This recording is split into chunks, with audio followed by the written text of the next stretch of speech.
why is it the case that so many leaders default to trying to fix people rather than addressing the issues of the container itself? Well, because arguably they don't see the container. They Right. don't understand that there is a container. So awareness is the first piece of it. And again, this I've seen it 100 times over. You take a technical lead who is very technically competent in their space, and you make them a leader of that technical group. But they're not thinking about how. They're thinking, my how was great. How I got the work done must be the standard. And that's typically what organizations do. Ooh, highest output, doesn't complain, never takes vacation. Ooh, that's our model employee. That's who we want. Well, it just so happened by default that the container and the culture that you created suited that person very, very well, right? And I'm not saying that person was necessarily psychologically or emotionally healthy, right? A Mm-hmm. lot of people who succeed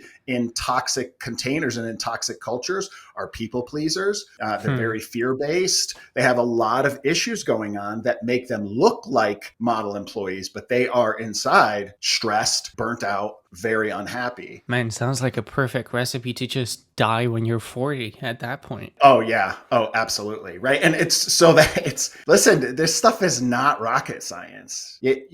Every organization out there will, from a human resources perspective, say, oh, look, if you're interviewing for a company, it's all rainbows and daisies and everything's wonderful. And there's beautiful music in the background, right? Oh, look at our benefits package. We have all this paid time off and we have this sick time. We have all this stuff. And then you get into that group and it's like, no, we don't take vacation. Like, what do you mean we don't take vacation? But wait, hang on a second. Wait, right? And it's like, well, but if you take the time off, we're going to ostracize you. We're going to look down on you. We're going to basically think that you're lazy and we're going to treat you that way. And we're going to bully you. This is adult bullying is what happens with.